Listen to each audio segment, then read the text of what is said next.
Bueno, cosa particular en esta etapa del cuatrimestre. Les doy la bienvenida a lo que es integración escolar, integración como estrategia para la inclusión, ex integración escolar. Y bueno, la idea es poder ponernos un poquito de acuerdo y poder debatir, ¿sí? Y poder conocernos principalmente, porque bueno, muchos de ustedes no los conozco, así que bueno, es un poco de darle un poquito más de cercanía a esto de la educación a partir de la virtualidad. Buenas tardes, Flor. Así que bueno, los que tienen cámara, ¿sí? Si quieren prenderla un ratito, así los voy ubicando por rostro, sería ideal, así los voy conociendo, ¿sí?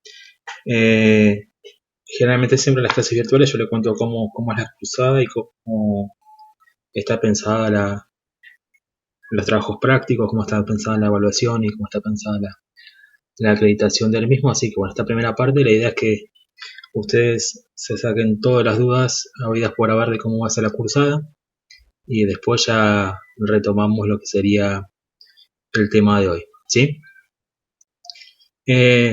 Todas las clases que son virtuales, que son sincrónicas, de igual manera quedan grabadas y después se suben a la plataforma como una clase común, ¿sí? Así que aquellos alumnos que por X cuestión no están hoy o quieren volver a consultar, ¿sí? A partir de mañana va a estar puesta en la clase de hoy, ¿sí? La clase número 4. Es una materia que ustedes tienen el programa en la parte de presentación, tiene ejes que van desde aspectos normativos organizativos hasta poder de entender y debatir lo que tiene que ver con prácticas inclusivas, ¿sí? Vamos a hablar de cuestiones que tienen que ver con la generalidad de prácticas inclusivas para que ustedes puedan profundizar después a lo largo de su trayectoria educativa en el interior del IPES, ¿sí? Así que bueno, no sé si alguien quiere acotar, preguntar algo.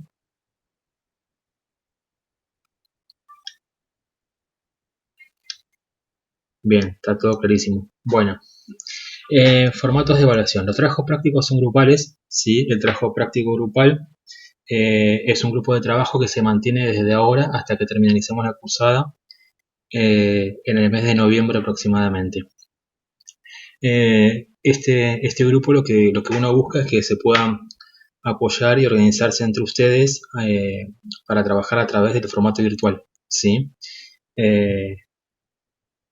Los foros, ¿sí? Van a ver que tienen foros específicamente por trabajo en grupo, ¿sí? Dice grupo 1, grupo 2, grupo 3, grupo 4 y solamente en ese foro intercambian y debaten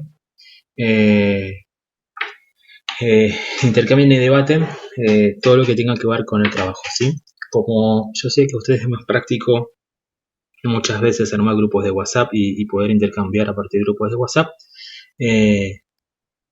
recuerden que la comunicación formal y el registro formal a la hora de cualquier inquietud, dificultad o problemas que haya en relación a un trabajo o a la cursada, lo que vale siempre es la plataforma, ¿sí? ¿Está? Si ustedes me mandan por mail externo el trabajo práctico, podríamos correr el riesgo, por ejemplo, que no lo reciba. Entonces todo se hace por dentro de la plataforma, ¿sí? Este trabajo práctico que tienen que entregar el día de hoy, que no sé si lo terminaron, espero que sí, se entrega a través del buzón interno, ¿sí? El buzón interno tienen dos opciones, puede ser por mensajería interna, que yo no lo prefiero por ahí, pero si no se pudieron familiarizar todavía, lo pueden hacer desde el lugar. Si no, lo hacen por el canal de entrega de las actividades. Ustedes van a ver que en la parte de actividad de la última clase está la consigna y después dice entregar actividad y ahí pueden adjuntar, ¿sí? Acuérdense que una sola persona por grupo tiene que entregar el trabajo y automáticamente le cambia el estado a todos los miembros, ¿sí? No hace falta que me entreguen cada uno una copia del trabajo, ¿sí? Profe, Sí, no sé quién fue. Ivana. yo, Ivana. ¿El trabajo se entrega el 30? Si no lo terminaron hoy, no hay ningún problema. Por ahora yo les explico por qué. Hubo como una... Yo estoy... Sí, Ivana, contame. Ay, no escucho. Decime, Ivana, ¿qué me ibas a decir?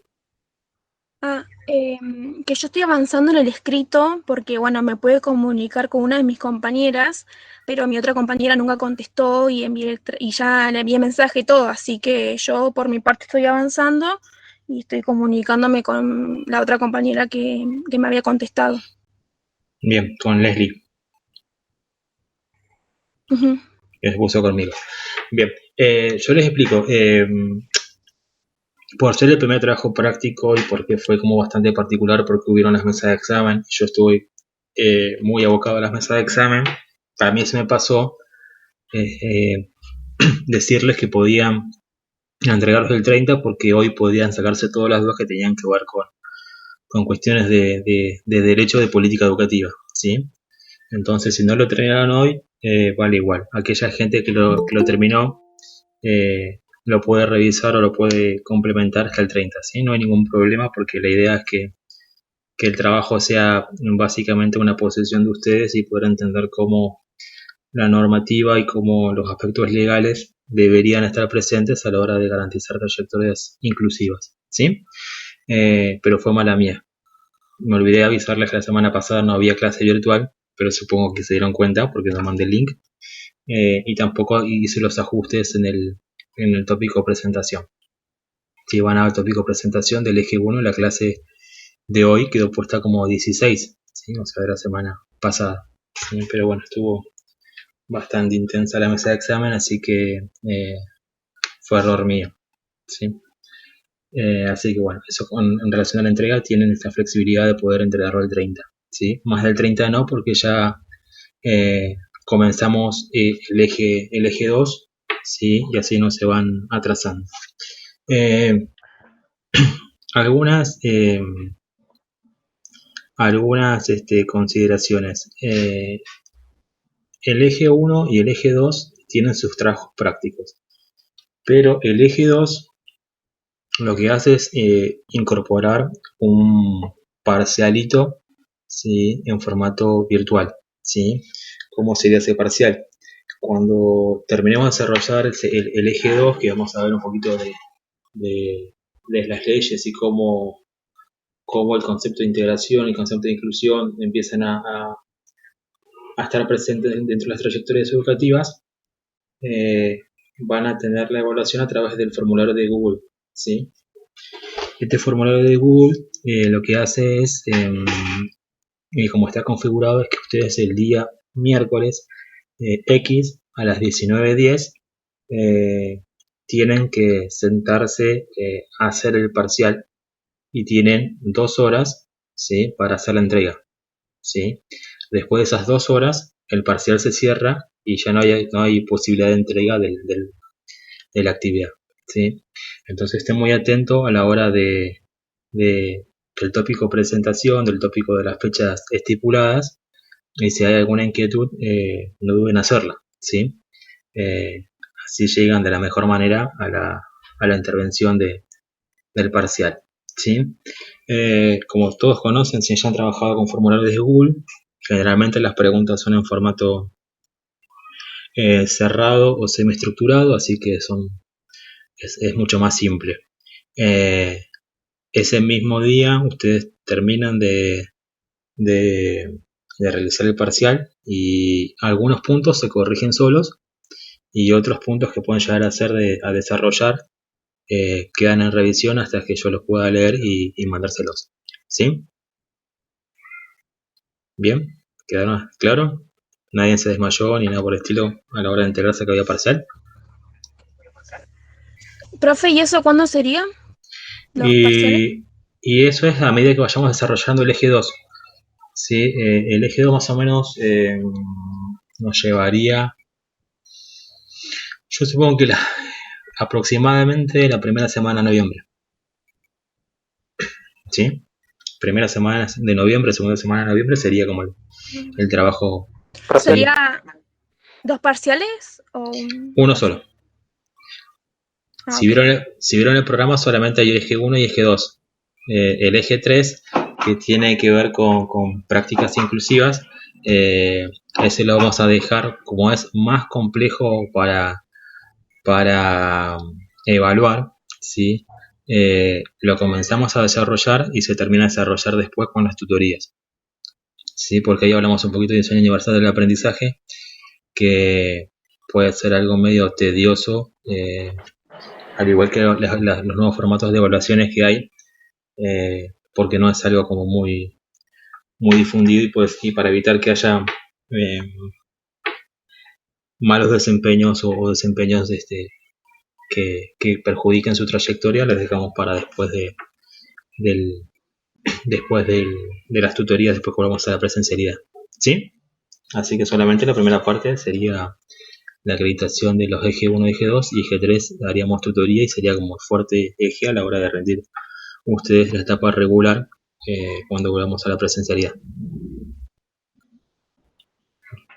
Sí, no sé quién preguntó. Entonces la materia se rinde con final. Acuérdense que por disposición interna de educación superior, todas las materias son, por más que sean, esta materia es promocional, pero acuérdense Ujú. que nos rige la disposición interna de educación superior, y son todas, por más que promocionen, quedan con condición de regular. O sea, tienen que hacer las tutorías y rendir la regularidad como cualquier espacio, ¿sí? Obviamente uno tiene en cuenta en la Buenísimo. trayectoria educativa cómo la van haciendo. eh, Obviamente los finales son diferentes. No es lo mismo un estudiante que tuvo muchas dificultades a lo largo este cuatrimestre, a un alumno que estuvo presente, ¿sí? A la hora de tener que rendir el final. Bueno, Erika, buenísima. Gabo, no sé si quieres preguntar algo. sí. Sí, yo quería preguntar por el tema del parcial que había dicho, Sí. porque nosotros los días miércoles a las 20:30 tenemos clase de EDI y quería saber si nos va a avisar con varias semanas o 2 semanas de anticipación para hablar con la profe y que nos deje esa hora para que podamos terminar con tiempo el parcial. Sí, de igual manera, yo lo puedo hablar. ¿Qué EDI tiene los días miércoles? Porque no es de especial. ¿Qué EDI es? ¿Qué espacio de definición intencional es, Con Gabo? alteraciones del lenguaje, es la que subieron ahora hace poco. Ah, claro, por eso, porque no sé por qué, ahí hay una superposición horaria. De igual manera yo lo hablo después con la profe Alvarado, ¿no está? Está haciendo ese. Yo Sí, después lo hablo con la profe Natalia para que lo tenga en cuenta. Sí, no sé, hágame acordar el día del parcial, que, que yo me comunique directamente con la profe. Sí, así las veces que ustedes Profe, van a estar. perfecto, profe, gracias, profe. yo también tengo EDI de interculturalidad bilingüe a las 8:30, Con la profe 8:40. Miriam. Con la profe Miriam. Sí, Bueno, sí, sí. ustedes los que tengan espacio de EDI, ese día me avisan por mensajería interna, y yo lo directamente con los profes. ¿Sí? Hablo con la profe Miriam, que no van a tener ningún inconveniente a la hora de que ustedes o se incorporen más tarde a la clase, o, Ujú. o participan en la clase siguiente, ¿sí? Pero mientras que ustedes me recuerden que tienen que cursar, igual acuérdense que siempre la prioridad es en la materia que están haciendo de segundo, eh, así que eso no creo que no haya ningún inconveniente. ¿Todos los miércoles tenemos clases virtuales Mm, no, o de vez en cuando? no, los clases, todos los miércoles no tienen clases virtuales. Ustedes fíjense todo en el tópico presentación. Yo en el tópico presentación del eje 2, yo ya les defino qué días van a haber clases virtuales. ¿Sí? Salvo este error que pasó de que no cambió la fecha del 16 al 23, siempre ustedes van a saber de antemano qué día tienen clase virtual. ¿Sí? Bien, y siempre a la misma hora, 19:10. Y siempre por la misma plataforma. A menos que pase algo que nos cobre Google, pero por suerte hasta ahora venimos bien, y siempre sería con la misma plataforma. Bien, ¿otra consulta, otra duda? Perfecto, arrancamos. ¿puede explicar, profe, y especificar, por favor, cómo desarrollar el parcial a través de un formulario? Bueno, los formularios de Google, hay diferentes formas de configurarlo. Yo lo que hago es hacerlo por páginas. Claramente la primera página es como validar sus datos, su nombre, su apellido, su correo electrónico y su número de documento, y a partir de ahí comienza el parcial. Se va haciendo, hay preguntas en formato semiestructurado o cerrado, que puede ser multiple choice, seleccionar, tildar de varias opciones, o una escala lineal, ¿sí? Hay como diferentes configuraciones que pueden llegar a ver dentro del parcial. Dentro de ese parcial les va a decir, a medida que vayan avanzando, ¿sí? Cuando finalicen, si están seguros de enviarlos, ¿sí? Estén muy atentos que lo envíen, ¿sí? Que esté enviado, ¿sí? Les va a dar un mensaje de que yo ya lo recibí y que prontamente me voy a comunicar con ustedes con la nota.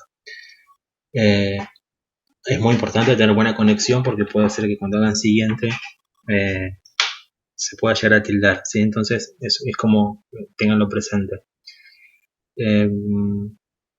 Las preguntas son, y esto es para todos, lo que hace el formulario de Google es mezclar las preguntas, ¿sí? O sea que no todos los parciales tienen el mismo orden de las preguntas, y a su vez se mezclan las opciones, o sea, no todos tienen las mismas opciones ubicadas, ¿sí? Entonces es un parcial individual para cada uno, ¿está? O sea, no hay dos parciales iguales. Eso es como para que lo tengan presente. Y el limitador de tiempo es justamente que está puesto con las 2 horas que tienen la cursada. Generalmente siempre doy 10-15 minutos más, pero la idea es que traten de terminar como si fuera un parcial presencial, ¿sí? Que ese día se organicen para llegar, rendir y poder finalizar y ya olvidarse por ese momento de estudiar un poco más, ¿sí?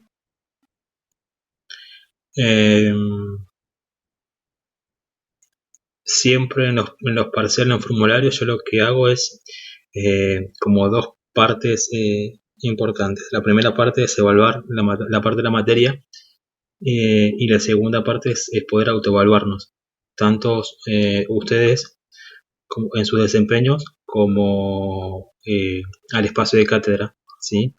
Para poder ajustar algunas cuestiones que puedan llegar a pasar, ¿sí? Ya sea en relación a las explicaciones, a las clases, al material, ¿sí? A todo lo que ustedes consideren. Siempre se deja abierta una instancia de evaluación al espacio, ¿sí? Así que la idea es que sean sinceros, y esa parte no está evaluada, sino que es para que uno pueda seguir aprendiendo, profundizando, ¿sí? Lo digo porque yo a veces pregunto, por ejemplo, ¿tuviste dificultades con tal cosa? Y ponen no. Entonces, ¿o qué aspectos cambiarías? Nada. Traten de tomarse un tiempo y ir pensando qué fue lo que le costó, porque si no, uno no puede ir ajustando después.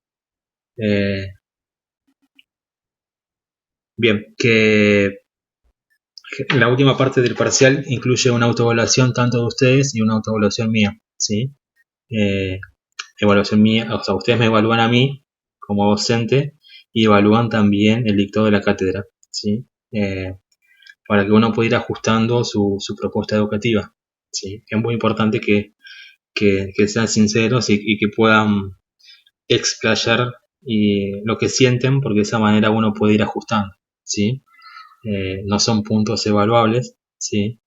En el sentido que llevan puntos o no, ¿sí? Sino que están para que uno pueda fortalecer o no las explicaciones o los recursos que pueda llegar a utilizar, ¿sí? Bien, arrancamos, así no se hace tan largo, ¿sí?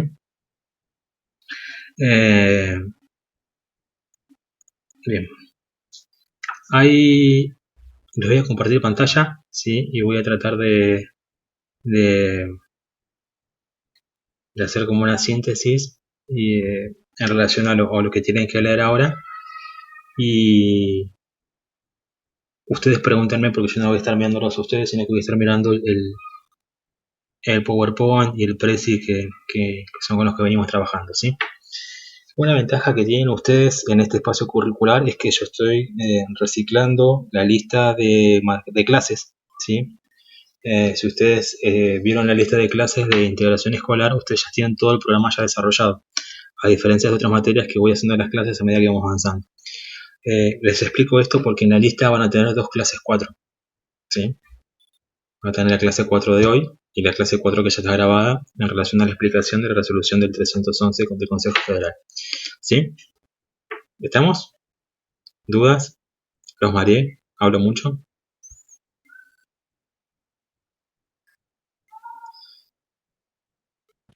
Bien. No, profe, por ahí se escucha cortado o muy bajito, ¿será porque tiene el auricular? Sí, Nada más yo que también lo escucho medio cortado. ¿Medio sí, cortado? para mí es el auricular. Generalmente siempre Pero bueno, trabajo, siempre uso los auriculares, así que porque sí, como no me escucho tengo que levantar más la voz, entonces sí. siempre trabajé igual. Así que de última, si no me escuchan o está entrecortado ahora en la explicación, me avisan. Puede ser que haya problemas de internet, ¿sí? Y eso Bueno, haga que salga entrecortado. ¿Sí? bien, Perfecto. Gracias, gracias. Claudia. Avísenme cuando se pueda ver la pantalla.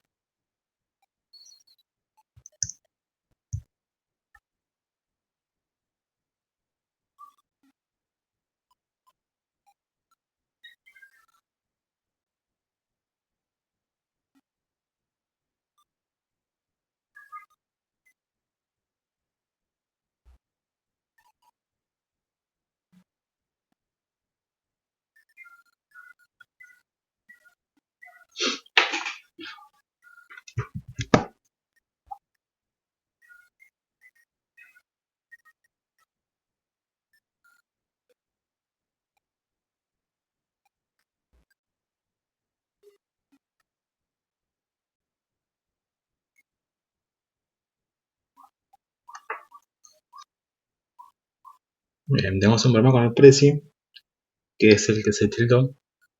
Así que bueno, ¿ustedes están viendo la pantalla? Sí, profe. Sí, profe. Bien, perfecto.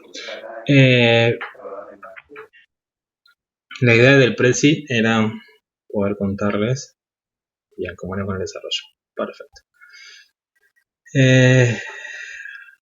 Bueno.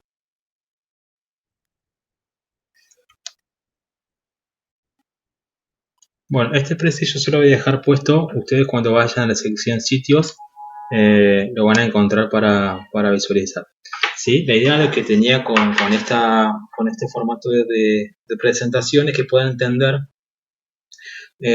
cómo se fue desarrollando la historia, los procesos al principio de integración y hasta la actualidad, que comenzamos a hablar de que tiene que ver con inclusión educativa.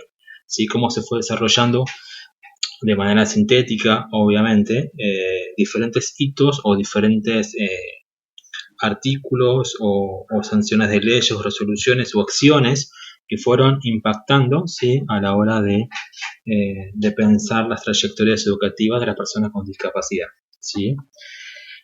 Ustedes al principio tenían lo que tenía que ver con la Convención de los Derechos de las Personas con Discapacidad, ¿sí? Muy importante que la conozcan, ¿sí?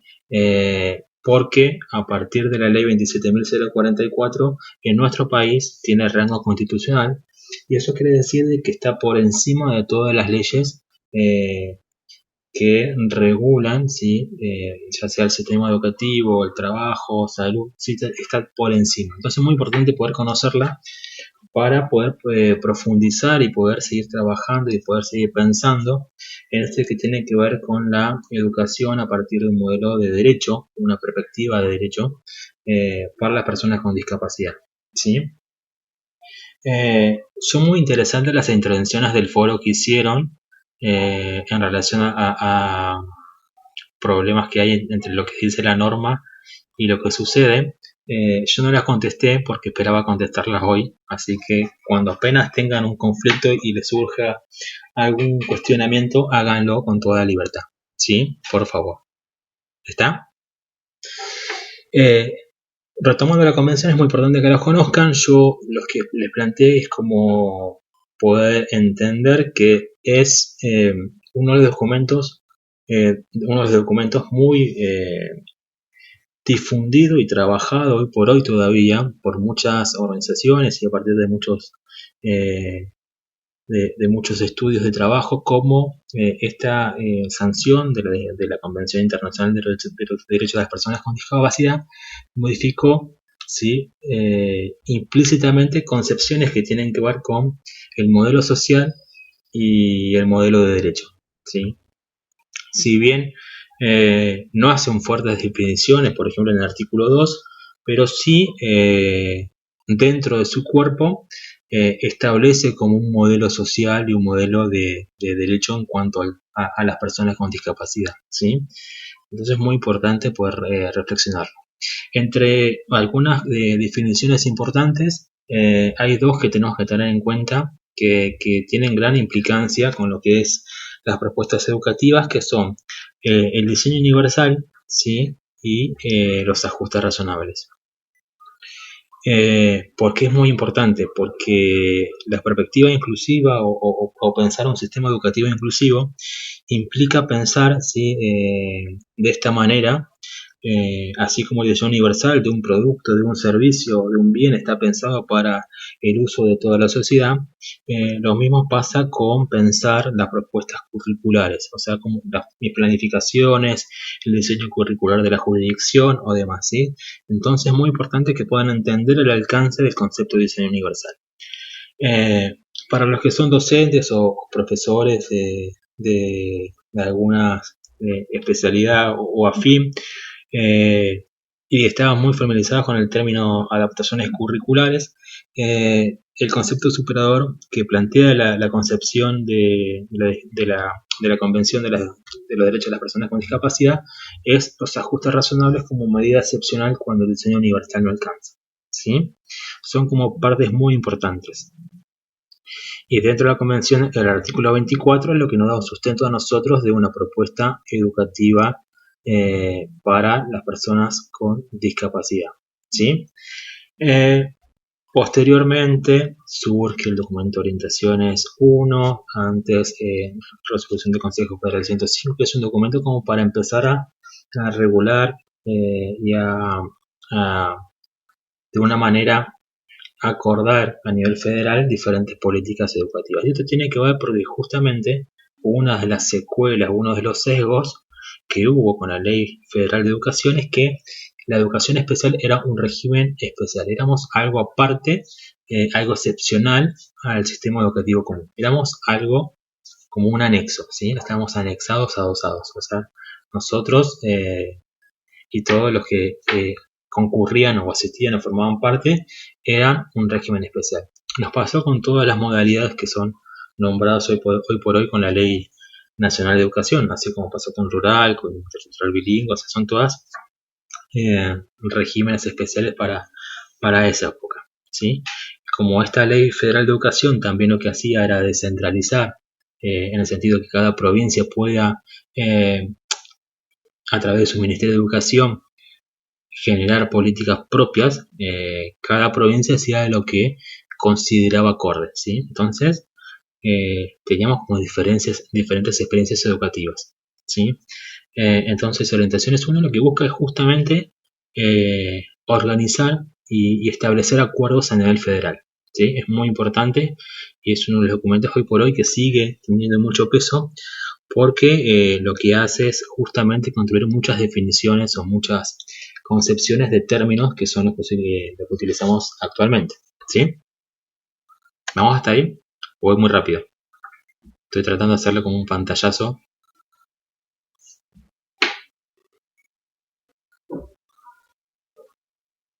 Alguien me conteste. Si no, tengo que volver a la pantalla. ¿Están escuchando?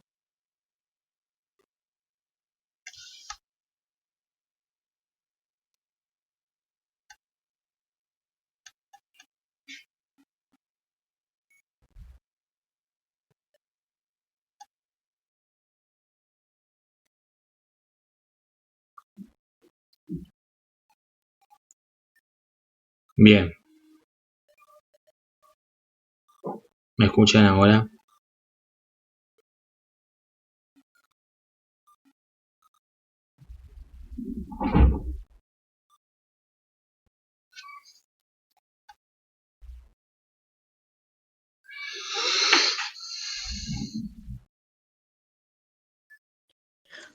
Bueno, yo no tengo idea cómo se usa ese formulario, ¿eh? Nunca lo hice en otra Yo materia. una sola vez. Para Por mí el eso le formulario preguntaba. Para mí el formulario es como los que suben de la página del IPES, de inscripción. Sí, nosotros en TIC hicimos con el profe Leandro uno de presentación. Pero bueno, Ah, sí, verdad. sí, ¿se acuerdan? Sí, creo que es No sé. usar, tenés que fijarte bien de enviarlo nada más porque pasa de que por ahí te salís antes de apretar para enviar y bueno, se borra todo. Ah, Pero no creo que sea muy difícil. Bien, yo venía hablando y no sé hasta Aparece el profe. qué parte perdón. eh, em, hasta qué parte se escuchó. ¿Se escuchó algo? No. No, En profe, de que realidad usted no, presentó, profe. Desde que arranqué a presentar, profe, ¿puede comenzar de nuevo? no se escuchó Gracias. nada. Bien. Bueno, yo iba a 1000, es más, como no decían nada, como yo no veo la presentación, entonces es muy complicado saber si se escucha o no. Así que yo cada tanto pregunto si se escucha, así que por favor responda a alguien, si no, yo avanzo. Dale. Sí, los formularios, así como dijeron ustedes, son los que habrán trabajado hacen con el IPES.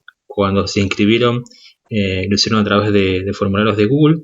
Entonces, no tengan tanto miedo, sino que estén atentos a enviarlo, ¿sí? O sea, no se apuren en salir, sino estén seguros que lo enviaron, así reciben el mensaje de confirmación, ¿sí? Bien, ¿se ve la pantalla? Sí. Perfecto. Bueno, Karina, quedas como representante y vocera. Cada tanto te voy a preguntar si se escucha o si se ve y vos me vas a responder. Miren, Te iba a apagar el micrófono, pero bueno. bueno, cada tanto ponelo, porque si no yo voy hablando. Y Bueno, dale. bueno, parece que el Prezi no quiere andar con Google Meet, entonces es lo que tilda. Bueno, esta presentación de Prezi, lo que voy a hacer es ponérselas a ustedes como sitio de enlace para que lo puedan consultar en la clase de hoy, ¿sí? Básicamente, y como ya lo tengo visualizado en la mente, voy a tratar de hacer directamente lo de, pues si no vamos a estar hasta mañana a la noche. Vamos con el viejo amigo PowerPoint. Si vamos a un poquito la historia que tiene que ver con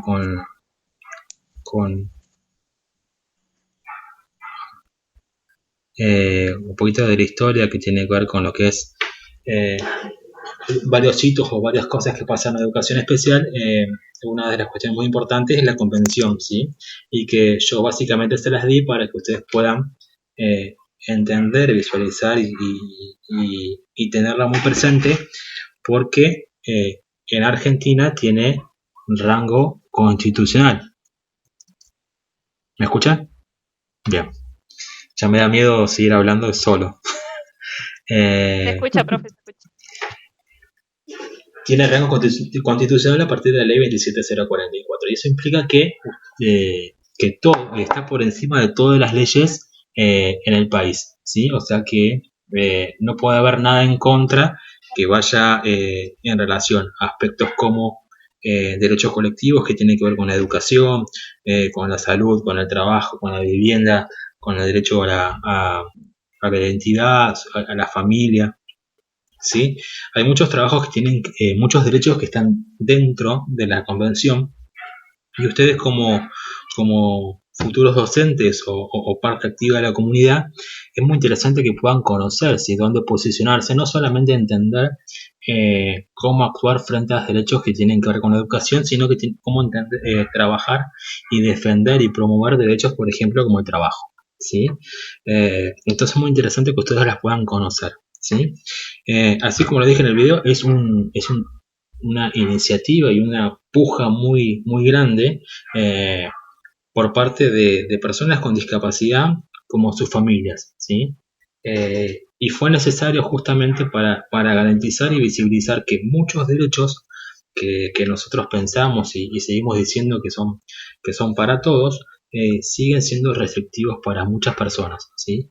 Y en este caso, para las personas con discapacidad, ¿sí? Dentro de las cuestiones que habla la convención es muy importante que ustedes puedan ver en el artículo 2 estas definiciones de ajustes razonables y de diseño universal, porque son dos términos que tienen mucha llegada, mucho impacto en lo que tienen que ver con los procesos de diseño de prácticas inclusivas, ¿sí? ¿Vamos hasta ahí? ¿Se escucha? ¿Se escucha? Perfecto. Sí, profe. Sí, Bien. profe. Toda, vuelvo a decirlo. Profe, Sí. perdón, ¿el artículo 2 y cuál otro dijo? En realidad es muy importante que conozcan toda la convención, porque habla de todos los derechos y los derechos son interrelacionados. O sea, si por más que están separados, por ejemplo, el derecho a la familia, el derecho a la no discriminación, derecho a generar pautas de concientización, o sea, hay muchos derechos que tienen que ver con una separata a fines técnicos, todos se relacionan. O sea, si yo trabajo con una escuela, el artículo 24, por ejemplo, que es derecho a la educación inclusiva, y vuelvo a tocar el derecho número 8, que tiene que ver con prácticas de concientización. O sea que siempre voy a estar jugando con todos los derechos. Es muy importante que conozcan todos. Obviamente, el artículo 2, que habla de precisiones conceptuales, es como muy interesante que ustedes puedan entender qué es diseño universal y qué es ajustes razonables, porque esos dos conceptos son los que vamos a tomar después en el eje 3, ¿sí? Ok. Bien. Vuelvo a decir lo que dije antes, que estaba hablando solo, que yo sé que en el foro hicieron muchas intervenciones muy interesantes a la hora de pensar, de interpelar los derechos o estas cuestiones que están explicitadas en la normativa, que en la realidad no suceden. A medida que yo vaya avanzando, por favor díganlas, porque yo no las intervení ni las reorienté porque las quería trabajar hoy, ¿sí? Así que si me olvido alguna cuestión que no explique o que pase por alto, háganmelo saber, ¿sí? Vamos a ver si quieren andar preci. Eso es muy importante que puedan conocer ustedes la convención, ¿sí? Y preci no anda.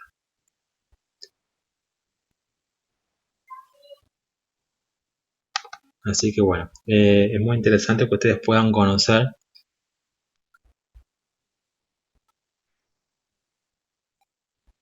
esta convención internacional. Bien, vamos a leer un poquito de recursos. Posteriormente ustedes empiezan ya a trabajar, ¿sí? Vieron que no tomamos ni la ley de educación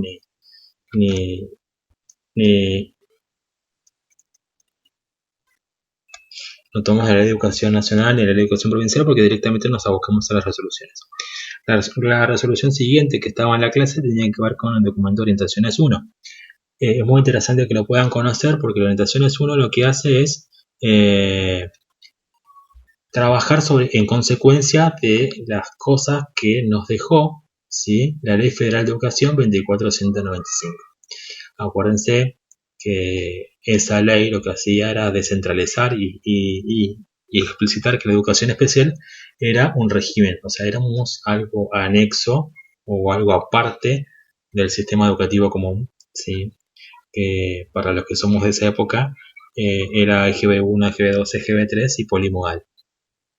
Entonces es muy importante que entiendan que con esa concepción de ley nosotros éramos algo aparte. Entonces es ahí donde fuertemente estaba ligado el concepto de integración escolar, ¿sí? Porque nosotros éramos algo aparte que caíamos en las propuestas de educación común. Posteriormente surge la ley la Nacional de Educación, ¿sí? Que establece que la educación especial, que el sistema educativo es uno, y que la educación especial es una modalidad dentro del sistema educativo, o sea que somos una opción y opción organizativa para justamente las personas con discapacidad temporal o permanente puedan tener garantizado su derecho a la educación, ¿sí? Empezamos a hacer modalidad, sistema educativo 1, modalidad. Entonces es muy importante que puedan ver ese juego que hubo entre ambas concepciones de la ley. Una cosa que hacía también la Ley Federal de Educación era que cada ministerio, ¿sí? O sea, descentralizaba, o sea, cada jurisdicción hacía y generaba su propia política educativa. Entonces cada Ministerio de Educación de la provincia generaba su línea de trabajo, ¿sí? Entonces teníamos una realidad que pasaba en Santa Cruz, una realidad que pasaba en Córdoba, una realidad en Buenos Aires, sino que cada jurisdicción generaba su propia norma y se manejaba sobre su propia concepción de qué era, por ejemplo, una intervención a partir de procesos de integración escolar. En cambio, la ley lo que establece justamente es un solo sistema y varias modalidades. Para eso se tuvo que hacer un trabajo muy fuerte para poder organizar y hacer acuerdos a nivel federal. Estos documentos que surgieron para el trabajo, para el debate, son las famosas resoluciones, que son dos. La primera es el documento 105, que es el documento borrador, ¿sí? De lo que posteriormente va a ser el documento Orientaciones 1 o la resolución del Consejo Federal 155, ¿sí? Que justamente lo que hacen es buscar organizar a nivel país las propuestas escolares de los estudiantes, ¿sí? Ya sea en propuestas en las escuelas de nivel o al interior de las escuelas especiales, ¿sí? ¿Vamos hasta ahí? Sí. Perfecto. Una resolución que es muy importante que conozcan, ¿sí? Que es muy polémica para mucha gente, es la resolución 174/12, que es la de pautas de mejoramiento de la enseñanza en los niveles obligatorios, nivel inicial y nivel primario, y las modalidades, que lo que hace es justamente establecer algunos principios que para la actualidad y para mucha gente son como bastante polémicos. La idea es que ustedes puedan también entender cómo se regulan cómo se regula el nivel inicial y el nivel primario, ¿sí? Porque para hacer procesos de inclusión, o sea, para entrar a jugar adentro del nivel, nosotros tenemos que conocer las reglas, ¿sí? Porque si no conocemos las reglas, generalmente hay muchos desvíos. En cuanto a la 174, esa resolución, cuestiones muy importantes que les puedo llegar a resumir, es nivel inicial, criterio de ingreso, criterio de egreso, siempre edad cronológica, ¿sí? Sala de 4 años, sala de 5 años. El criterio es la edad cronológica, ¿sí? Ahora bien, si un niño de 4 años no fue al jardín de infantes por X causa y tiene 5, ¿a qué sala se lo incorpora? Es una pregunta, haciéndolo tanto. ¿A qué sala? La sala de 5. Bien, a la sala de 5, perfecto. Prima la edad cronológica. ¿Sí?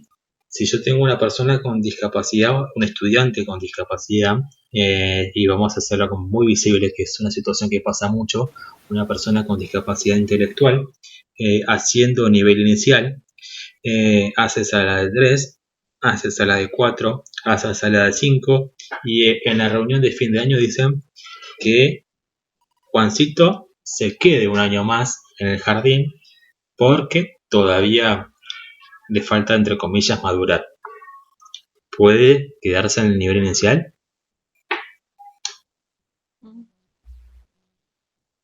No. No. Bien, perfecto. para ningún estudiante, y principalmente para que quede claro a los estudiantes con discapacidad y más que nada intelectual, no deben permanecer en el nivel inicial, ¿sí? No hay concepto de repitencia ni de volver a hacer, ni como quieran llamarlos, en el nivel inicial para nadie, ¿sí? O sea, ese niño con 5 o 6 años terminó su etapa dentro del nivel inicial y tiene que ser incorporado dentro del nivel primario común, ¿sí? Que es un error bastante importante, es que todavía, ya no tanto, pero antes sí era muy frecuente de tratar de que las personas o los estudiantes con discapacidad intelectual repitan nivel inicial, ¿sí? Que queden un tiempito más en nivel inicial, porque justamente su propuesta, al ser a partir de los campos que tienen que primar mucho el juego, mucho las actividades lúdicas, era muy beneficioso, entonces siempre consideraban que debía permanecer, pero no. Bien, ¿hay acreditación en nivel inicial? O sea, nosotros le ponemos nota a los nenes en nivel inicial. No, No. ¿Los contenidos qué son? ¿Acreditables? Experiencias. Bien, ¿son acreditables o son orientadores? orientadores. Orientadores. Bien, perfecto. Los contenidos en nivel inicial son orientadores, ¿sí? O sea, nosotros no podemos, y es otra cuestión a discutir dentro de las prácticas que hacemos en educación especial, es los famosos cortes evaluativos. O sea, el nivel inicial, su propuesta, ¿sí? Y sus campos de contenidos está pensado para que hayan experiencias y que los contenidos sean orientadores y no acreditables. O sea, no se acreditan. No es que nosotros al finalizar sala de 5 el informe es acredita o no acredita, ¿sí? Sino es qué experiencias tuvo en relación a estas áreas o estos campos y qué experiencias fueron desarrollando, ¿sí? Nivel primario nos pasa exactamente lo mismo. Criterio de ingreso, ¿sí? 6 años o primer grado. Si un niño no hizo jardín de infantes, ¿puede ingresar igual a escuela primaria? ¿Cómo, profe? Juancito Se Pérez corta. no hizo nivel inicial, ¿sí? No hizo nivel inicial porque, supongamos, vivía en el campo y vivía muy lejos de las escuelas rurales. Sí, puede. Bien, exactamente, perfecto. Que haya hecho o no nivel inicial no es criterio o de no permitirle ingresar al nivel primario. Si tiene 6 ¿Por años, la edad cronológica también? exactamente, si tiene 6 años, ingresa a primer grado, ¿sí? El criterio en nivel primario también es la edad cronológica, ¿sí? No es el común de los casos, pero sí puede haber una excepcionalidad de un alumno que no haya hecho nivel inicial, tiene que tener su primera experiencia en nivel primario. Hay diferentes formatos de organización. Nosotros tenemos las unidades pedagógicas, primero, segundo, tercero, primera unidad pedagógica, cuarto y quinto, segunda unidad, tercera unidad, sexto y séptimo, ¿sí? Dentro de las unidades tenemos palabras muy importantes como la promoción acompañada, ¿sí? Que es una de las cuestiones muy polémicas que para mucha gente hace mucho ruido.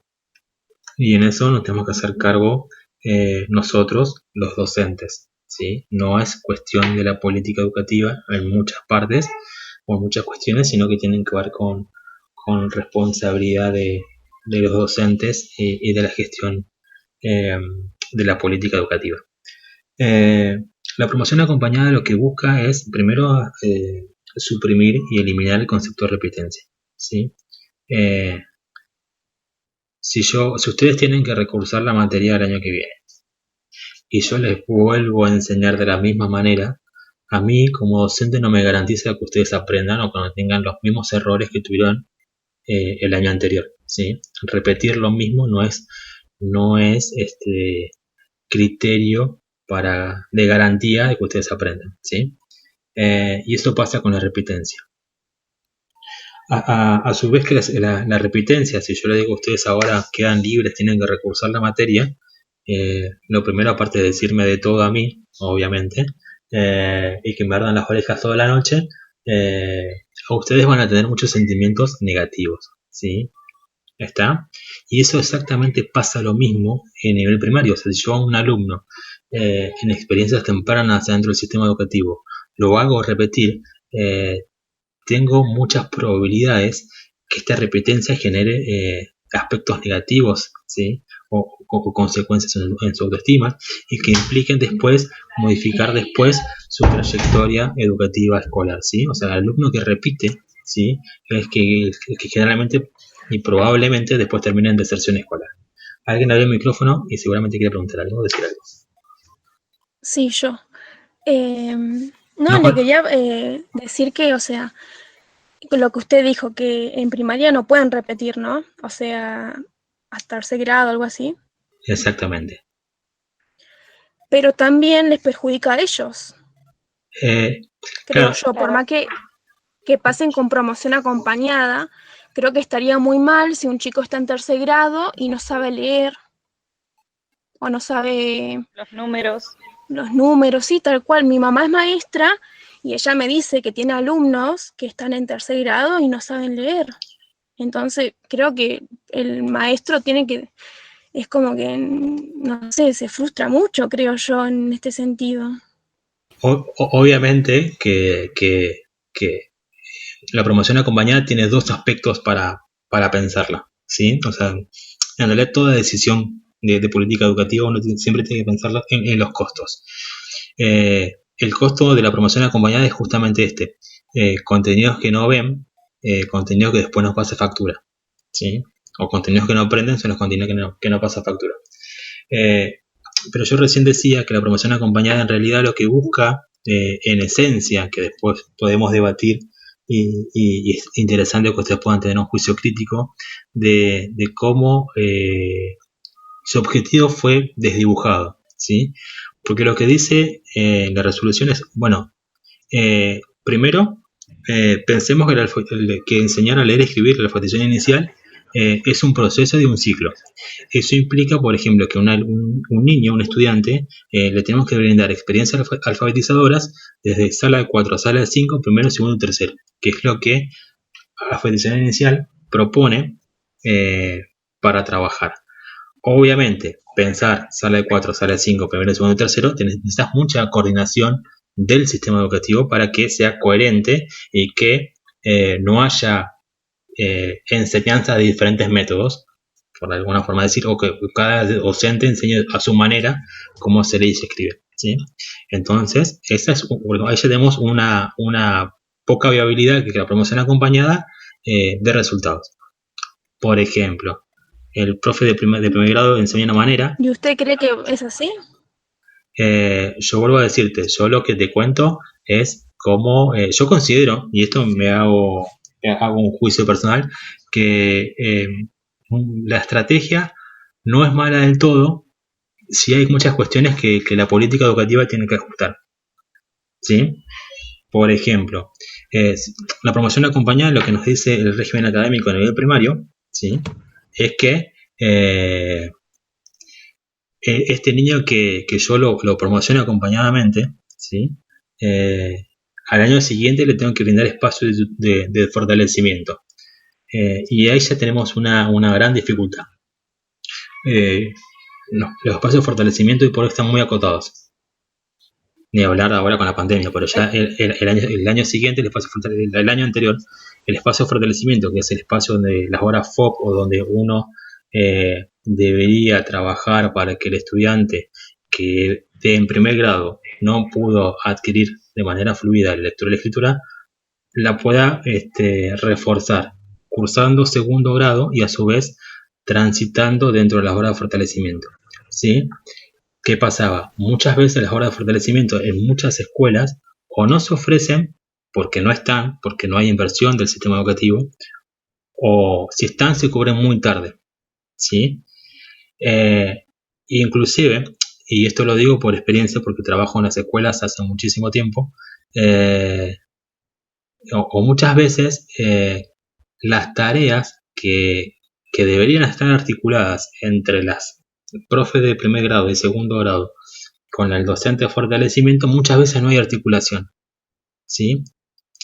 No en todos los casos, pero sí hay casos de estos donde hay mucha falta de articulación o se cubren poco o no hay fortalecimiento.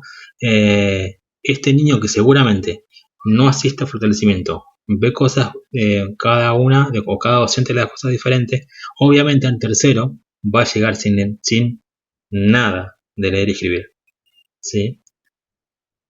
Es muy complejo pensar que la promoción acompañada como único dispositivo nos va a garantizar que los chicos aprendan. En realidad tiene que ir acompañado de muchas estrategias más. Si estas estrategias no se cumplen, es muy difícil que este alumno aprenda, ¿sí? Repregúntenme o recuestionen lo que estoy acabando de decir, así podemos seguir construyendo. Me parece muy interesante porque es algo muy rico. Yo estoy a favor de la promoción acompañada. Obviamente considero que hay muchas fallas para que sea viable. Profe, generalmente igual en las escuelas hay un sinnúmero de niños que van a las FOTES y por ahí tenés el recurso humano que es una o dos personas, entonces no hay un trabajo personalizado. A eso le sumamos que esas horas están funcionando en el medio antes de entrar al turno de ellos o después, cuando ya el niño está cansado, está agotado, porque hace un parámetro ahí de 10, 15 minutos y vuelve, después de haber estado toda la jornada trabajando. Tal cual. Y a eso, sumémosle que los nenes de primer grado, la mayoría no van a los espacios de FOTE, porque recién, más o menos en septiembre, octubre, se hace el relevamiento y recién ahí se empiezan a mandar a los nenes de primer grado a las horas de fortalecimiento. Tal cual. Sí, uno de los problemas muy grandes que tenemos es justamente cómo está implementado. Es verdad. Y en esto, la promoción acompañada con la estrategia de fortalecimiento tiene que ser diferente. Porque si yo le doy fortalecimiento y va a ser exactamente lo mismo que hace en el aula, en el sentido de 20 chicos con una docente de fortalecimiento, es exactamente lo mismo. O sea, no vas a conseguir grandes logros, ¿sí? Entonces, bueno, es algo para repensar de cómo se está implementando. Obviamente, si nosotros queremos que nuestros estudiantes estén mejor preparados, la inversión en sentido de recursos humanos, la inversión de dinero del sistema educativo, tiene que estar puesta en el nivel inicial y en el nivel primario, en la primera unidad pedagógica, ¿sí? A eso voy. Podemos discutir, pero también hay que ser conscientes que la repitencia genera consecuencias. Y promocionar sin trabajar de alguna manera también genera consecuencias, ¿sí?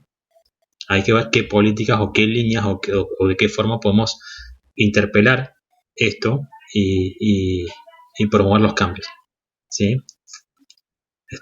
Los dos polos son malos. Hay que generar entre medio el andamiaje que nos permita que los estudiantes aprendan, ¿sí? Y en esto también tenemos que garantizar, también tenemos que ser conscientes que no todo es responsabilidad de los nenes, ¿sí? Porque también es otra cuestión que la promoción acompañada también interpela, ¿sí? La responsabilidad de los docentes. Es muy... También igual está, o sea, me acuerdo que en una escuela, una vez fui, o sea, tengo relación con una directora de una escuela y me contaba, de una escuela primaria, y me contaba que también no poseen el hecho de un gabinete psicopedagógico que sea obligatorio también. O sea, ¿a qué voy con esto? En el hecho de poder conocer también o sea, la población, o sea, el alumnado que hay, atender ciertas cuestiones que a lo mejor están atravesando los chicos. Por ejemplo, hay chicos que no van a la hora de fortalecimiento, pero ¿por qué? Porque el papá a lo mejor no le interesa, o millones de cosas que también atraviesa el alumno, ¿no? En el sentido de que a lo mejor no tienen los recursos para poder ir, o también esto es lo que decía Claudia, de que se encuentran muy cansados y millones de cosas también para repensarlo desde ese lado también, ¿no? Tal cual. Por eso, vuelvo a lo mismo. Para pensar que la promoción acompañada nos va a dar resultado, tenemos que invertir. La promoción acompañada sola no nos garantiza nada. O sea, a eso voy. O invertimos más gente en los horas de fortalecimiento, que sea un docente con 3 alumnos y que pueda atender individualmente, que pueda trabajar de otra manera con los estudiantes y que den experiencias diferentes, porque tampoco da resultados si sabemos y no quiero que suene feo, pero si sabemos que a partir de actividades de impresas gráficas el estudiante en primer grado y en segundo no puede acceder a la lectura, y en tercero, en la hora de fortalecimiento, hacemos lo mismo en actividades gráficas, y sí, es muy complejo que pueda llegar a hacer, entre comillas, ese clic y poder avanzar o poder comenzar la decodificación. El espacio de fortalecimiento tiene que brindar experiencias diferentes que no están dentro de la propuesta común de las escuelas. ¿Sí? Profe, sí. Pero, ¿qué pasaría si ese alumno pasa y sigue pasando con promoción acompañada y todo? En un momento va a quedar estancado, ¿no? Sigue avanzando, pero no está aprendiendo, está medio atrasado, entonces, ¿cómo se hace en ese sentido? Es que por eso tampoco podemos seguir promocionándolos indefinidamente. Claro. Ustedes tienen las unidades pedagógicas sí, entre tercer grado, por ejemplo, se puede repetir. Quinto también y séptimo también. Siempre la idea de repitencia es como la última opción, porque vuelvo a lo mismo, no garantiza nada. ¿Sí? Inclusive, si ustedes leyeron la resolución 174, te habla de generar proyectos alternativos para evitar la repitencia y la sobriedad, por ejemplo. ¿Sí? Y ahí implica desdoblar grados, generar proyectos diferentes que tengan que ver con la alfabetización, o sea, la escuela pensando en propuestas educativas diferentes que no se están haciendo, ¿sí? Y volvemos a lo mismo, tener en un aula 40 niños con un solo docente es muy complejo pensar de que todos van a aprender a leer y escribir en primer grado. Tener 30 alumnos en primer grado y tratar de que los 30 aprendan a leer y escribir, lamentablemente 1 o 2 se te van a quedar en el camino. Porque el grupo es demandante, porque vos no tenés tiempo, porque tenés que atender los 30, tenés que dar todas las áreas, ¿sí? Entonces, si queremos lograr que los chicos salgan mejor preparados, tenemos que invertir en los primeros años, ¿sí? La idea es tratar de evitar la repitencia y tratar de generar dispositivos de trabajos sostenibles. Y podemos cuestionar lo que pasa en secundaria con esto de pasar con todas las materias previas, pero sí tratar de pensar dispositivos de qué manera yo voy a garantizar que el estudiante siga aprendiendo, ¿sí? Que también tiene que ver con una concepción del diseño curricular también, o sea, no, nivel primario tiene su concepción y su lógica bastante interesante para pensar que falta como explicitarla mucho más todavía. Bien. Y con esto de la... Sí. ¿Aló usted? No, hola. ¿Aló? Con esto de la cuarentena, que hay nenes que sí presentan actividades, otros que no, porque igual los padres por ahí son medio irresponsables, hay que salir en ese caso. Esa pregunta no te la podría responder. ¿Qué línea de política educativa hay?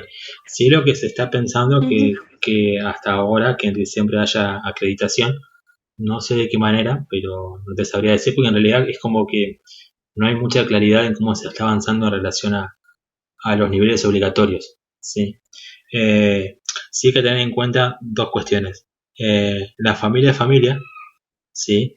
Y pensar que nosotros como docentes podemos traspolar de la misma manera lo que hacemos en la escuela a la casa, es para repensar, ¿sí? Porque hay muchas cuestiones, desde la dinámica familiar, desde las posibilidades de tener un lugar para estudiar, de la cantidad de hermanos, hay muchas variables que como escuela tenemos que pensar a la hora de enviar las actividades, ¿sí?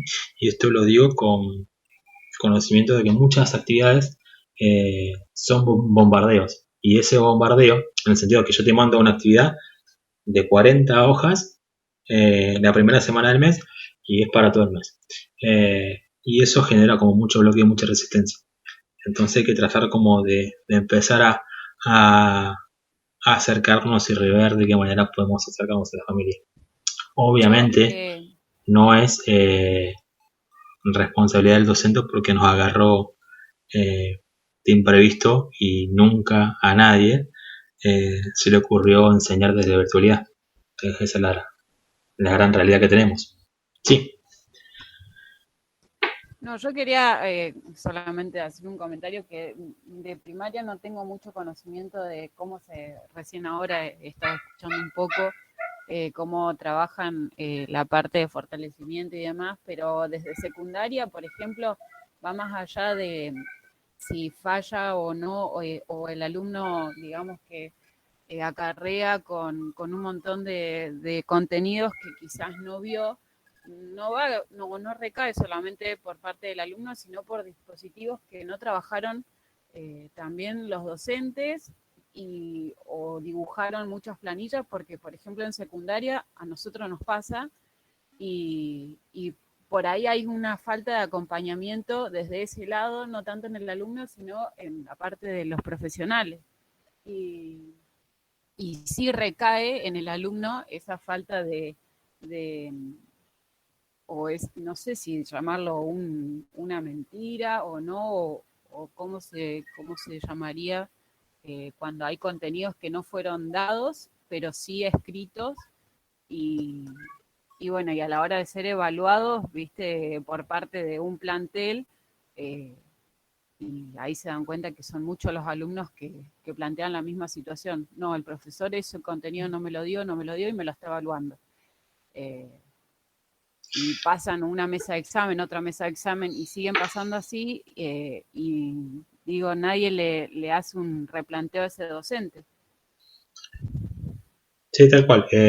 Por eso vuelvo a lo mismo. La promoción acompañada y en ese sentido de pensar como trayectorias integrales como más libres, no todo es responsabilidad del alumno. Hay muchas cuestiones que nos tenemos que hacer cargo nosotros docentes. ¿Sí? Y para mí una de las grandes dificultades secundarias tiene una como gran dificultad, que es que se le suprimieron, por ejemplo, los tutores. La función de tutoría que hacía a nivel secundario era muy interesante. A pasar a ser tutor de área, porque ahora ya tienen tutor de matemática, tutor de espacio curricular, y no tanto el sistema de tutorías que estaba como muy presente en cuanto al seguimiento de ese estudiante X particular en todos sus espacios y en cómo fortalecer su ritmo de aprendizaje. Me parece que en eso hubo como un retroceso, obviamente, y a mi entender, juega mucho lo presupuestario, ¿sí? Los equipos técnicos de nivel secundario, los gabinetes de los departamentos de orientación de nivel secundario son como dispositivos muy interesantes que ayudan, ¿sí?, a que las trayectorias educativas no tengan repitencia, sino que tengamos un trabajo como articulado y de andamiaje de los contenidos de las propuestas educativas. Es muy interesante volver a reflexionar y poder ver de que la normativa nos da como una orientación y muchas veces estas líneas de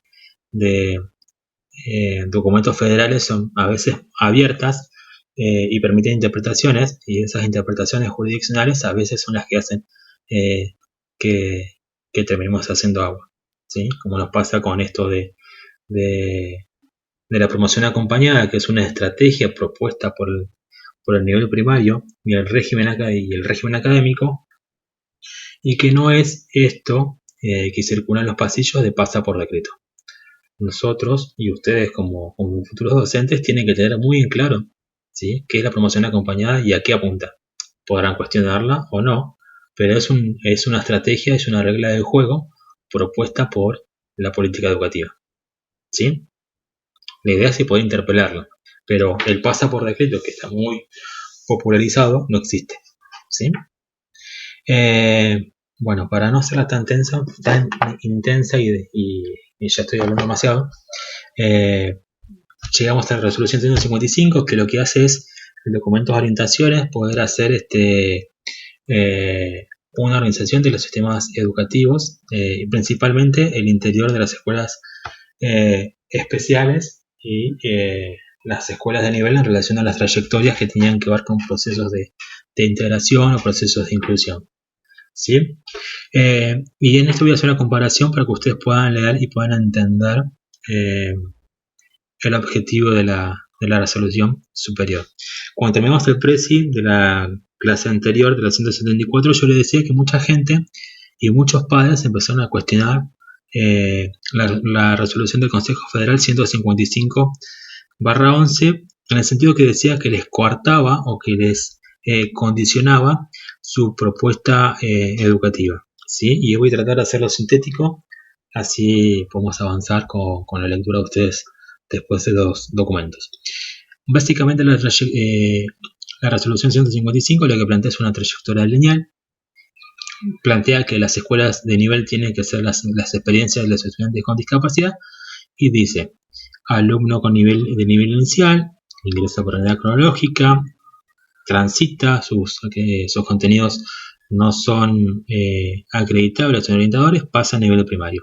Nivel primario empiezan a establecerse, ¿sí? Y principalmente en aquellos alumnos que tienen discapacidad intelectual, pueden llegar a haber algunos ajustes razonables o antes se llamaban adaptaciones curriculares. Por ejemplo, se empiezan a sacar contenidos, ¿sí? Empezamos a decir, bueno, no va a haber fracciones, no va a haber sistema números romanos, no va a haber sistema de ecuaciones. Empezamos a sacar contenidos de la propuesta educativa. O niveles de ajuste o niveles más que se hacían anteriormente en cuanto a la propuesta, que tenían que ver con suprimir espacios curriculares, o sea, con sacar. Decía, bueno, este estudiante no puede aprender inglés, le suprimimos el espacio de inglés, ¿sí? Entonces, ¿qué me decía la resolución 155 frente a esta situación? Llega a séptimo grado y vamos a ver cómo termina. Si el alumno termina con todos los contenidos del nivel primario, o sea, para que tengan en cuenta, hacer la acreditación y la terminación tiene que ver con terminar con el total de espacios curriculares. Si lo hace, va a nivel secundario. Y si lo termina a nivel secundario, puede ir a nivel superior. Siempre apuntando a la terminalidad. O sea, si el nivel primario son 10 materias, para hacerlo gráfico, 10 materias, tiene que hacer las 10. No puede hacer 9 y medio. Tiene que ser 10. ¿Sí? Eso es lo que me planteaba la 155. Si yo, ese alumno, tenía 10 materias y hacía 8, sí o sí tenía que ir a las propuestas del interior de las escuelas especiales, o sea, al interior de sede. Lo que definimos como educación integral de adolescentes y jóvenes, que es la propuesta educativa que se brinda a partir de los 12/14 años hasta los 22, ya sea en la escuela especial número 14 o la propuesta educativa, la oferta educativa que brinda la escuela especial número 6, la escuela especial número 4, la escuela especial número 10, en relación a la franja de tarea de estos estudiantes, ¿sí? Entonces, ¿qué pasaba? Esta resolución 155 va en contra de la convención y va en contra del derecho a la educación, va en contra del principio de educación inclusiva, ¿sí? Yo no le puedo coartar a un estudiante con discapacidad que tiene sus ajustes razonables, o sea que le hacemos ajustes a su propuesta, a recibir una educación que le garantice su trayecto, ¿sí? dentro del nivel, dentro de los niveles educativos del sistema, ¿sí? ¿Qué hace la resolución 311? Plantea una estructura lineal dentro de los niveles, ¿sí?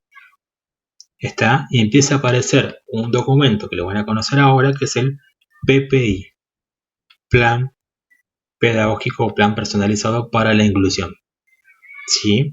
Que es un documento que lo que va a hacer es garantizar que a mi estudiante con discapacidad intelectual o cualquier tipo de discapacidad se le haga algún ajuste razonable, alguna modificación a su propuesta, pueda seguir transitando dentro del nivel y que sea evaluado en relación a esto que yo propongo, ¿sí? Que sea su oferta educativa, ¿sí? Por ejemplo, en matemática vamos a seguir trabajando con los contenidos de la primera unidad pedagógica del primer grado y él está en tercero. Lo que se va a evaluar es ese documento PPI que dice que ese estudiante está aprendiendo estos contenidos del primer grado, y yo a la hora de emitir el único documento formal que tienen las escuelas, que es el boletín, voy a poner que acredita sus saberes, ¿sí? Entonces pensamos atender dos cuestiones muy importantes a partir de la resolución 311. La primera es garantizar un documento que nos permita hacer uso de todas las documentaciones formales que tienen los niveles. Sí, nivel primario, nivel inicial, nivel secundario tienen sus documentos formales. Informes, boletines, informes orientadores. ¿Sí? Todo estudiante con discapacidad tiene que recibir, al igual que sus compañeros, los documentos formales. En aquellos casos que se hagan ajustes razonables, se tiene que recurrir al documento del PPI para registrar estos ajustes que van a ser pensados y diagramados entre escuela común y escuela de la modalidad de educación especial en acuerdo con la familia. ¿Sí? Empiezo a establecer un documento y empiezo a establecer una pauta de acción de cómo va a ser un proceso inclusivo. ¿Sí? ¿Se entendió la diferencia entre dos resoluciones?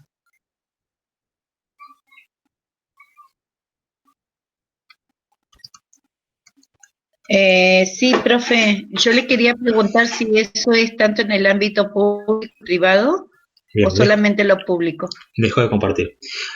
Todas las resoluciones del Consejo Federal, voy a poner la cámara si podemos ver, porque ya es muy larga la clase, si no. Todas las resoluciones del Consejo Federal, independientemente sean gestión pública, sean gestión estatal, alcanzan, ¿sí?, esta resolución. Están obligadas a cumplirlas. Okay. ¿Sí?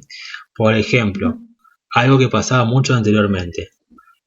Tengo mis estudiantes con discapacidad intelectual que le hacemos adaptaciones curriculares que llamamos ahora ajustes razonables. Antes comúnmente se le hacía, se le ponía, por ejemplo, porque la provincia tenía un documento anteriormente que se llamaba PEP, que es lo que vamos a ver en los próximos ejes, se le ponía, por ejemplo, alumno que transita con PEP. Con esta resolución, a partir del 2016, no se le consigna ninguna leyenda. Consignar una leyenda aparte en un documento formal es un acto discriminatorio. Ajá. ¿Sí?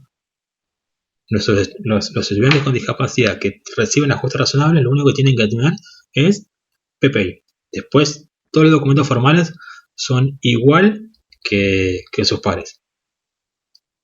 Boletín, informe, termina primaria en séptimo grado, se entrega analítico de primaria. Si hace secundaria y tiene ajustes razonables, se entrega también certificación de secundaria, ¿sí? Al igual que sus compañeros, obviamente va a tener como observación en secundaria que es un alumno que tiene PPI. La única diferencia que va a haber. Pero tiene que cumplir ciertos documentos formales. Bien. ¿Alguna otra pregunta? No, profe, ¿y esto solamente pasa en los niveles nuestros, a nivel universidad, no? No, en el nivel superior no, alcanza solamente los niveles obligatorios. Es algo a trabajar y a... Yo no sé qué pusieron en los chats, veo que ya hay como 52 mensajes. Algo que es para trabajar es cómo hacemos procesos inclusivos en educación superior. Ok.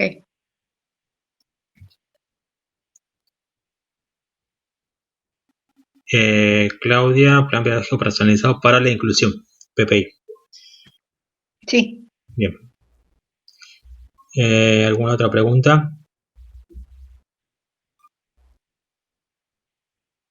Bueno, esto de igual manera, ustedes tienen, conociendo un poquito la historia, ahora ya saben cómo influyen las resoluciones.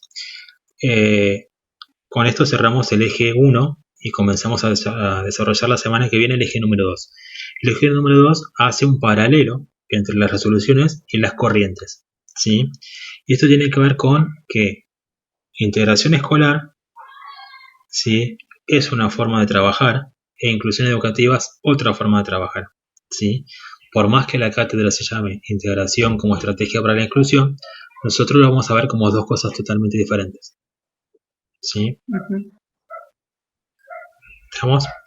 Bien, bueno, se hizo muy larga la clase entre que tuve que repetir 2 veces lo mismo, pero espero que haya quedado claras las dudas, si hubieron. Van a estar disponibles a partir de... Sí. ¿Karina? No, estaba terminando, esperando que termine de hablar. Ah, ya estabas preparando para decir chao. Bien, la idea es tratar de sacar todas las dudas. Es muy interesante, es muy importante que ustedes conozcan cómo son las reglas en juego en sí, para que no le hagan trampa. Sí, por eso es muy importante que ustedes conozcan cómo está puesta la norma y qué es lo que dice, y ustedes puedan después decir, no está tan así como decir, fíjate que tal cosa. Ustedes tengan como herramientas para defender procesos inclusivos, ¿sí? Independientemente de la teoría que es integración y inclusión. Así que bueno, espero que estén bien, que no haya sido muy secante hablando y que terminen el trabajo práctico, ¿sí? No se dejen estar más. Así que bueno, nos vemos la semana que viene. Acuérdense que la clase va a estar disponible a partir de mañana. Nos vemos, profe. Gracias. Bueno, Chao, profe. Hasta luego, profe. Hasta luego.